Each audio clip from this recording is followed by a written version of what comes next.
Welcome back to the programme for this season. Thank you very much. Yeah, we've got a new 40-page programme produced today in all colour, and John's back in, so it's good to have you back on the writing team once again. And you weren't at Poole, but thoughts about the game tonight, and thoughts about the new squad of players that no doubt have joined the team. I think given time, I think they'll be all right, to be honest. And it is a brand new squad, and that's something that people have got to remember for the next few weeks. I think, because it always takes time for any sort of group of new players, no matter what level they're playing at, to really gel together and everything. So there's obviously been a lot of changes during the summer, which was bound to happen. Was that a shock for you to see all the players leave bar six?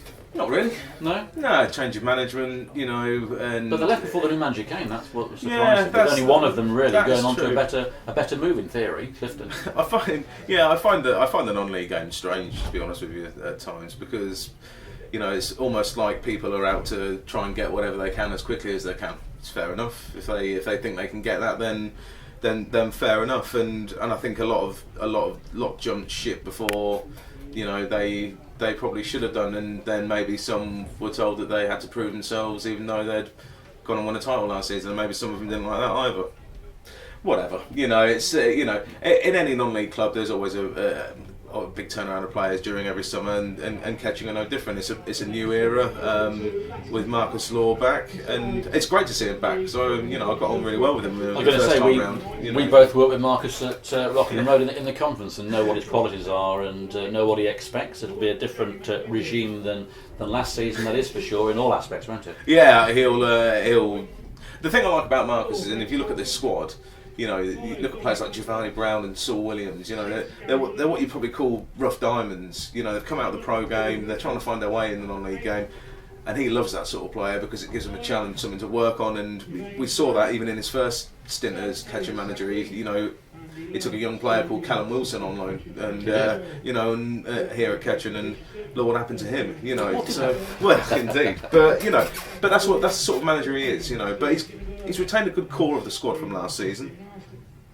But people have been asking me, what do you think about Kettering this season? I've got no idea. No, exactly. I've got no idea what's going to happen. It's a dart at the screen, isn't it? Because at the moment, until we've seen 5 or 6 games, we don't actually know how they're going to perform. No. I think the result of Poole, having not seen the game, having heard plenty of reports back about it, sounded like they gave it a real cut. I mean, they had an absolute nightmare getting down there, clearly, and that's never going to help. And they got punished early on, but it sounded like they really gave it a good go in the second half. And I'll tell you now, Poole dominated that league for 37 weeks last season and got pipped at the post, as we all know. And they've retained something like 7 or 8 players out of that side from last season that really would have won that league in any other season. My thoughts basically were that if Poole are one of the favourites to win that league, then I don't think we've got a lot to worry about, because when we had 11 against 11 in the second half when Kettering was switched on, not on the M3, it did look a very, very even battle. And only when Duby went off and we were reduced and exposed a bit more, did it look like that they had the advantage. But certainly, player for player, in the second half, I thought they were very, very well matched. Which is really good news, because I don't think there'll be that many better teams than Poole.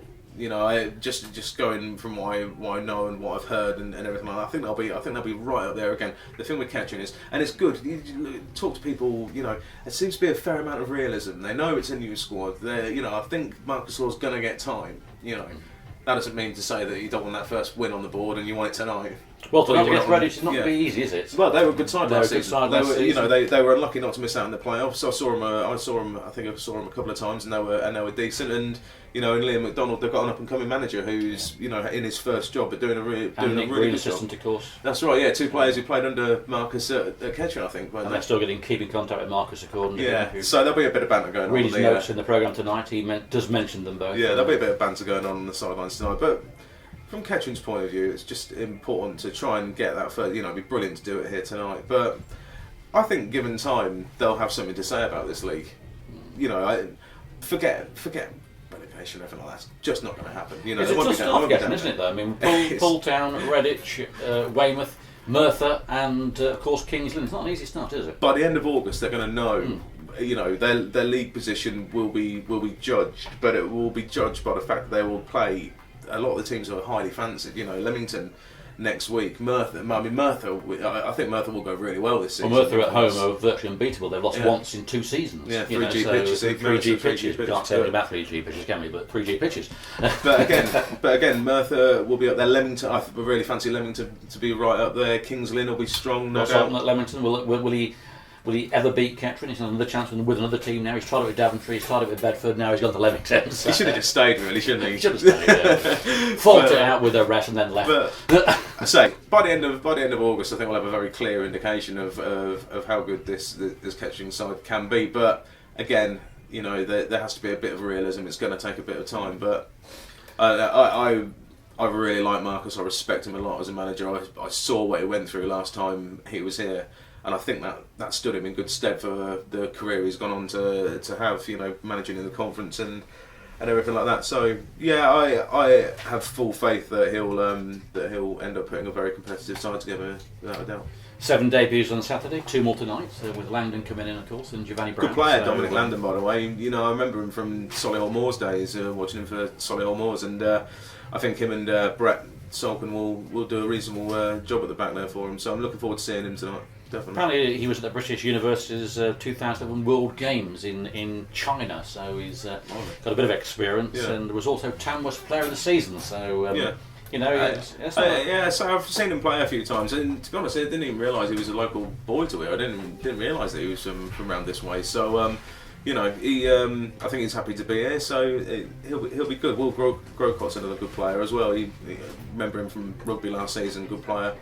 And Marsden, of course, scored against Kettering, didn't he? That's right, yeah. Second goal in that 3-0 defeat. Indeed, yeah. So there's players that we're still familiar with, as well as a few that we haven't seen before. So I'm quite looking forward to tonight. Actually, I'm really looking forward to having a good look at them and seeing what they've got, because it's going to be, like you said, it's going to be another good test for them. Well, it's a nice night. It's a bit of a hard pitch. We've not had a lot of rain, which is good. If we get too much rain, which we could have at the weekend, we better enjoy the hard pitch while it's here, mate. Well, exactly. So it is that. But so it's, as I say, it's good to have you back. Say you're writing back in the programme, so you can get Jon Dunham's views in the programme, of course, in the ET, and also on his Twitter and the website feed. The website is pretty good, John, isn't it now? The ET website. Yeah, I think it's going all right. Yeah, we've had quite a lot of interest in it, and it always seems to pick up again once the football season starts. And I am, obviously spreading my love around the non-league game. I won't mention any names while I'm here. I wasn't going to mention any of the others that you watch, especially one of them. But, I think we've got the balance about right, and I'm sure some people will be very quick to tell me if we haven't. Wasn't it amazing last season that 3 Northamptonshire teams all got promoted and all went up in the respective divisions? Well, let's not leave out Rothwell Corinthians either, Cookie, because they got promoted out of the UCL 1 as well. It was the most amazing season I've ever been associated with, and